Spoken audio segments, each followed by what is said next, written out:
The time is finally now. In just a few hours, I will be seeing the Super Mario Bros. Movie. After years of waiting, anticipation, and Chris Pratt announcements, I could not be more hyped to finally see it. That's gonna be a really depressing statement if I hated the movie. When I get back from seeing it, I'm gonna record some of my thoughts and do a review of the film. But just a warning, I might look a little different. So I guess I don't look all that different, but it is 3 a.m. in the morning, and I just got back from seeing the Super Mario Bros. Movie. Let me take a drink out of my collectible Mario cup. I also got this collectible popcorn tin.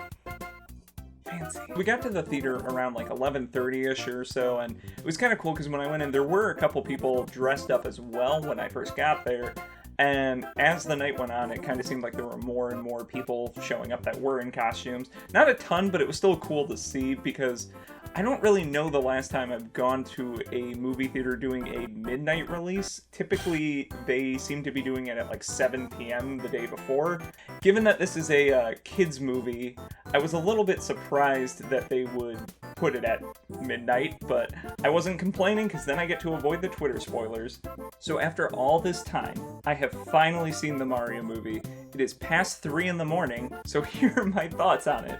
So in terms of the movie itself, I was very happy with it. I could see how some people might have some critiques about the plot, and don't get me wrong, there are things that I'll get into a little bit later that I also felt could have been improved, but overall, I was very happy with the film. So in terms of the plot of the film, it's really what you would expect from a Mario movie. Nothing too crazy, nothing too dramatic, but it definitely was serviceable for what the source material is. It was nice to see the plot deviate from the Mario standard of Peach being kidnapped by Bowser and Mario having to go save her. Instead, the film actually opts to have Peach join Mario on most of his adventure throughout the movie. While the film might not be anything revolutionary in terms of a Mario storyline, that's not to say that the film's plot was not enjoyable. I definitely enjoyed seeing the Mario brothers' relationship and kind of their Brooklyn origins, as well as how Mario grew as a hero once he was exposed to the strange world of the Mushroom Kingdom. If there was one thing I wish the film did a little better,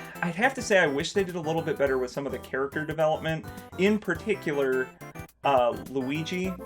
I think that Luigi's character development could have been done a little better. There's some plot lines that are kind of started in terms of Luigi needing to defend himself, and he's always relied on Mario to have his back and kind of use Mario as a support pillar, and they kind of established like that Luigi might want to like break out of his brother's shadow and kind of be able to stand up for himself.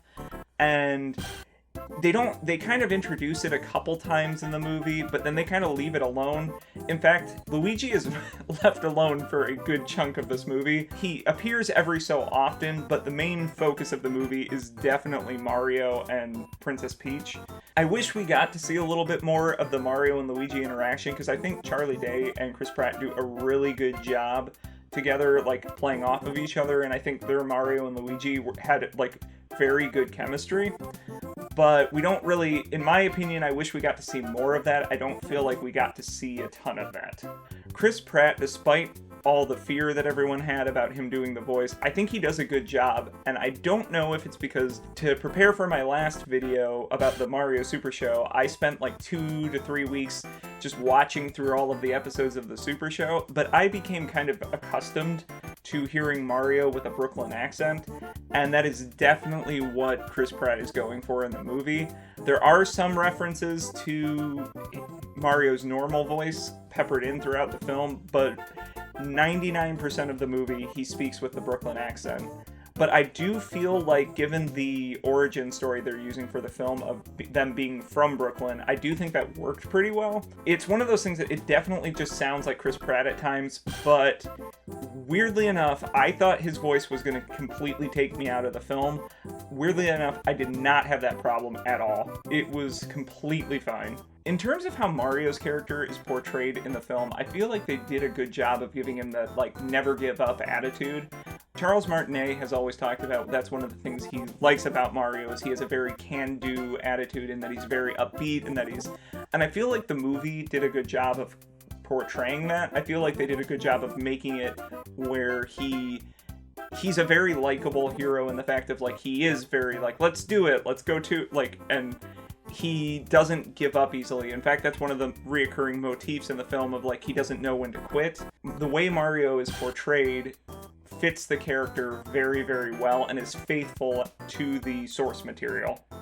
In terms of Princess Peach as a character, I know some people weren't super happy that they kind of went the girl boss route with her personality type, and they kind of made her less of a damsel in distress, I guess. But I personally feel like that actually, it works well in the context of the film. If you think of it this way, with the origin that Mario has only been in the Mushroom Kingdom for a short amount of time, if Peach was a damsel in distress that was constantly getting kidnapped, how would she have survived Bowser for this long prior to him arriving? I personally was happy with her character and how she was portrayed. I didn't have any issues with it. Bowser himself, I thought Jack Black absolutely killed it. I think he did a great job. It's interesting, though, because, like, when I saw the trailers and had heard that he was going to be Bowser, I expected it to just kind of sound like Jack Black, but, like, a little bit different or whatever.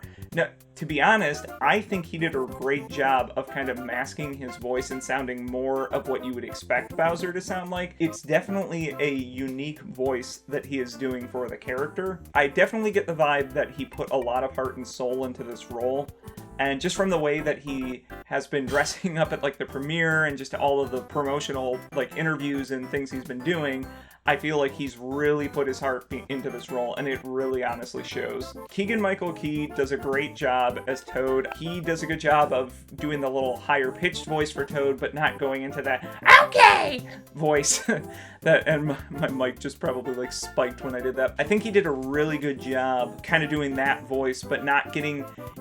Toad is a character that if you go a little too far with that voice, it can get annoying, and I don't think he got close to that at all. In terms of the visuals of the film, I think they, once again, knocked it out of the park. Everything looks beautiful. There's Easter eggs all over. If you're a Mario fan, you're going to be seeing things everywhere. In fact, that actually might be one critique that sounds a little weird, but I do think was a little overwhelming. Sometimes the amount of Easter eggs and just, like, tidbits they have on screen, this is definitely a movie that you're going to have to sit and watch more than once to see all of it, but it felt a little overwhelming for me personally at times, where I would see so much on the screen and I'm trying to see, like, oh, there's the dragon coin from Super Mario World, there's this from this, and it's like you're trying to catch all of it, but when it's all being thrown at you at once, it can be a little overwhelming. But I feel like that's a really nitpicky critique, but it is one thing that I kind of felt while watching it nonetheless. So the soundtrack to this movie was absolutely amazing. They were able to pull bits and pieces of, like, music from every Mario game you can think of. You'll hear little, like, musical motifs sprinkled out throughout the entire movie. There was one disappointing thing, though, and this isn't really with the movie itself, but more maybe like Illumination as a studio. So they do use the DK rap from Donkey Kong 64 in the movie, and unfortunately, they do not credit Grant Kirkhope in the end credits. When the songs are being listed and it says all the composers and everything, it just says DK rap from Donkey Kong 64. It does not list Grant Kirkhope, any details about Rare, anything like that, which I don't know if I'm surprised by that or not.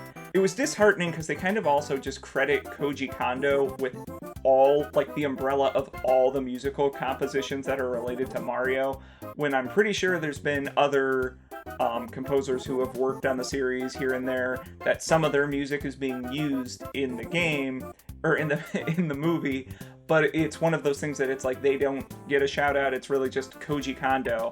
The one thing I was really pleased with was how they handled the Mario Kart inspired segments. When I saw the trailers, I was a little worried that this was going to go a Wreck-It Ralph direction, where it's like as soon as Mario Kart is introduced into the film, it just becomes Mario Kart in the movie. I felt that with Wreck-It Ralph, it was like, oh, video games, and then as soon as they got to Sugar Rush, it just became Candyland the movie.